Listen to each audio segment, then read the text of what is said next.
সকাল সকাল স্নান সেরেই মিকিকে ওইদিকে পড়তে বসিয়ে দিয়ে আমি আগে স্নানটা সেরে নিলাম। আর স্নান সেরেই একদম রান্নাঘরে চলে এসেছি। আর তার আগে তো বাসনগুলো একটু গুছিয়ে নিচ্ছি। আর এরপরেই বসাবো চা, বসাবো একদিকে, আর একদিকে ভাত বসাবো।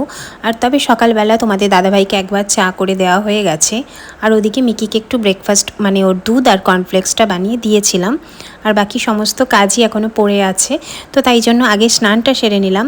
আর স্নানটা সেরেই কিন্তু চুড়িদারটা পরে নিলাম এই জন্যই যে একটুখানি আমাকে যেতে হবে এই যে বাড়ির সামনে একদম মাঠের কোনায় যে মাছের দোকানটা বসে সেখানেও একটু যাব। আর একটু ঘরের টুকটাক জিনিস আনতেও ওই মাঠের পাশের দোকানেই যেতে হবে, মুদি সদাই দোকানেও যেতে হবে।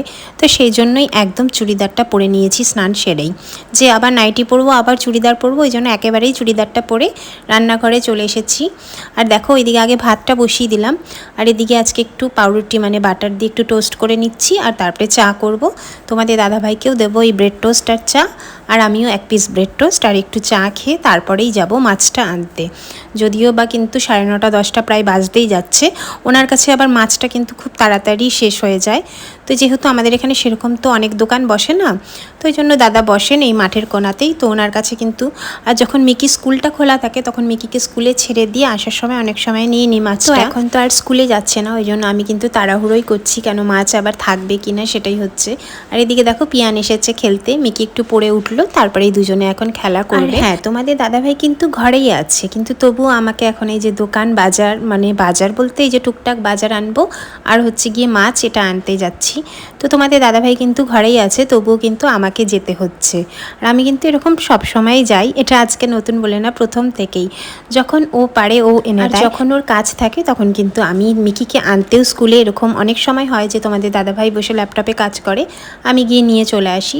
তো এইরকমই আমাদের কিন্তু এইভাবেই চলে একদম প্রথম থেকেই। জানো তো আমার মনে হয় যে কোনো অভিযোগ ছাড়াই বা কোনো দোষ ত্রুটি ধরা ছাড়া মানুষ যদি ওগুলো ছাড়া নিজের কাজ ভালোবেসে করা যায় না, তাহলে দেখবে আমরা অনেকটা ভালো থাকতে পারি, তাই না? আমার সবসময় কেন জানি না মনে হয় যে কোনো অভিযোগ ছাড়া কোনো দোষ ধরা, দোষে গুণে সব কিছুতেই ভরা থাকে মানুষ দোষ গুণ ত্রুটি ছাড়া তো মানুষ হয় না।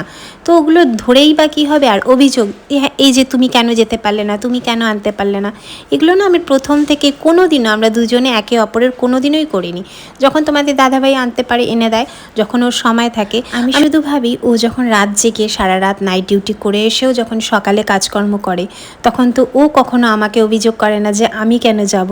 এই জন্যই জানো তো আমরা একে অপরের উপর কখনো কোনো অভিযোগ, আর বিশেষ করে আমরা একে অপরের অত দোষ গুণ ওইসব ধরে চলিও না। তো কিছুই না জানো তো, যখন মানে মিকি মিনি ওরা কেউই হয়নি, যখন আমরা কোয়ার্টারে থাকতাম তখন লকডাউনের আগের কথা বলছি, তখন তোমাদের দাদাভাইদের ডিউটির শিফটের টাইমিং একদমই আলাদা ছিল লকডাউনের আগে। আর তখন তো মিকি মিনি হয়ওনি, আমরা থাকতাম কোয়ার্টারে।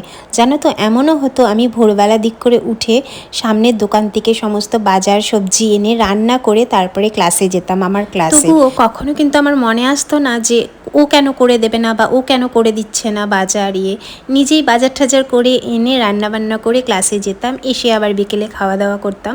তো সেই জন্য না কখনোই আমার সেই ক্ষেত্রে কোনো অসুবিধাও হয় না।